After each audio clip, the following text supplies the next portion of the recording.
is Aaron at Popaholic, and I have with me Marley Mironthopoulos from the band The Midnight Callers, and they have a new album out called Rattled Humming Heart.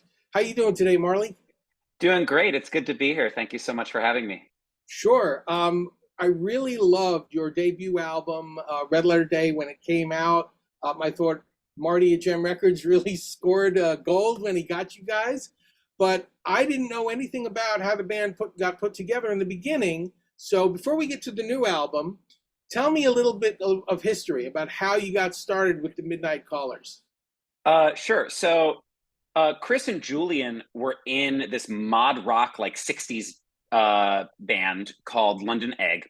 And Chris had written some originals for the band, and they weren't really the right vibe for that band, but he played them for Julian, and Julian said, "Hey, these are pretty good. We should demo these. We should record them." So they went looking, and they found Martin Stubbs as a guitar player, and actually another bass player, and they recorded Red Letter Glow, or a significant amount of Red Letter Glow.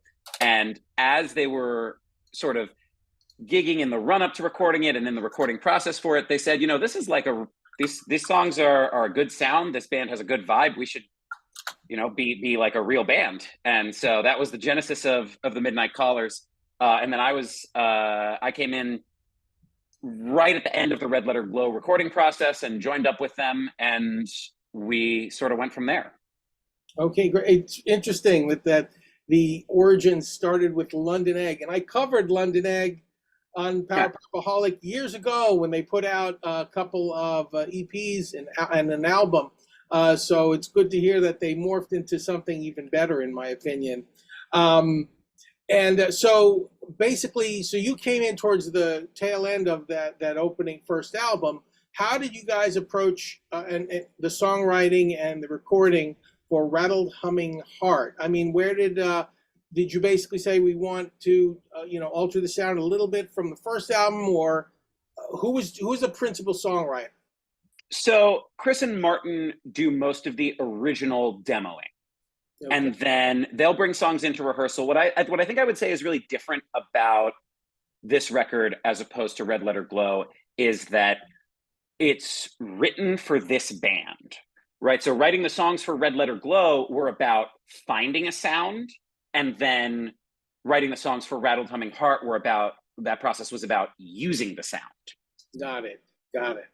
Sorry, go ahead. No, I was just going to say, because I love, especially the first half of Rattled Humming Heart. I mean, every song there hits it really well. I picked up a lot of, just like the first album, I picked up a lot of vibes of Cheap Trick, maybe Cheap Trick mixed with, Kings of Leon, get a little bit of that, glammy thing mixed in there as well. And a lot of, you have some great guitar breaks throughout, which I really enjoyed. You don't hear that in a pop song, guitar break that good. Usually it's reserved for these long prog songs or something like that. So I appreciate that. Oh, yeah, thank you. I mean, Martin is a genius. His approach, I think it really helps that he's also a singer and a songwriter. His approach to guitar playing is so lyrical and natural, and he really is sort of a storyteller with his guitar. And it is a real pleasure to like, because I often don't hear what the final guitar solo is going to be until way after we've recorded the original tracks, and I listen to them, and he blows me away every time.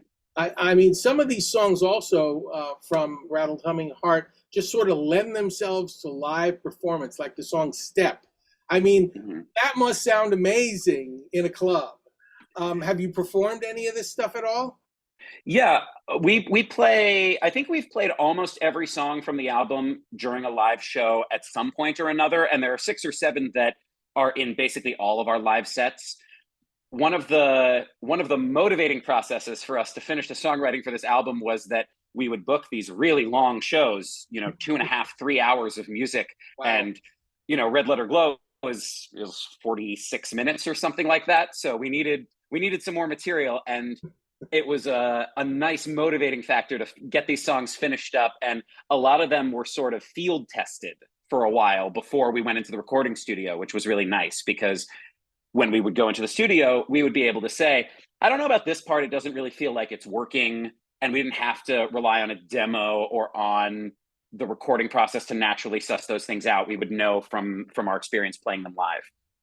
I see. Okay, so another thing about this album, tell me, do you have like a favorite, or is there a favorite on this album that you really like, a song that really speaks to you? I think my favorite is New York Tramp.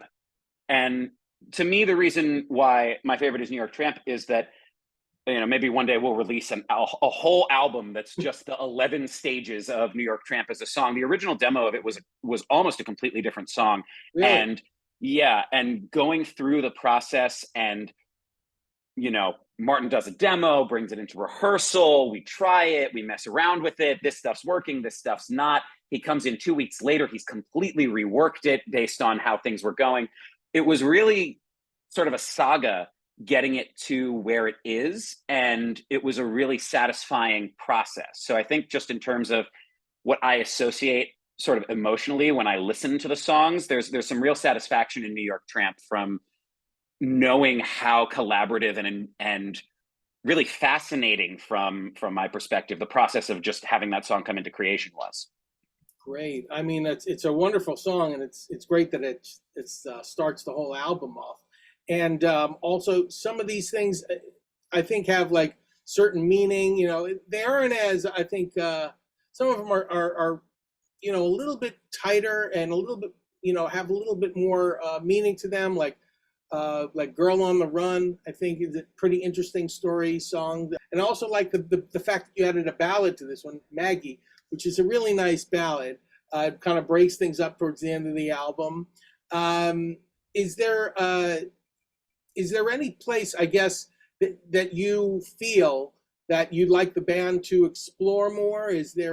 Or you basically want to keep the formula as it were that you've started in the first album and just continue it?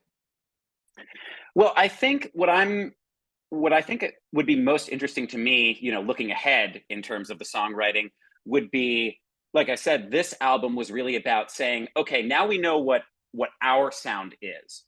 Right. Right? We all love, all the classic power pop bands, and then my thing is kind of like Chris brings the 50s, I bring the 60s, Martin brings the 70s, and Julian brings the 80s a little bit in terms of Right. our own personal musical tastes.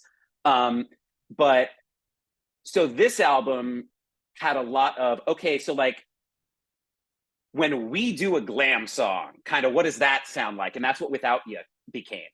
And so what if we do kind of a country pop influence tune? And that's what The Plan became. And all of those are saying, okay, if you take our sound and our particular blend of inspirations and styles and focus them in this way, what comes out of that? So I think it would be cool to just kind of continue pushing that in different directions in the future. And I think that is what we will do. Oh, I look forward to it. I also think that, "Girl on the Run," like I had mentioned, had a good story, but also it's got, a little bit of a Tom Petty vibe to it as well. There's, I don't think there's steel pedal in it, but it's got that vibe, man, that vibe that he had when he was doing rock and roll songs. And I think you guys hit it. And also the different styles, the amalgam is what makes you unique. That sound that you have, I don't hear from really anyone else. It's really exclusive to you guys, and I really enjoyed it. So, getting back to the band itself and your influences, and are there any bands that you guys listen to and enjoy? Oh, yeah.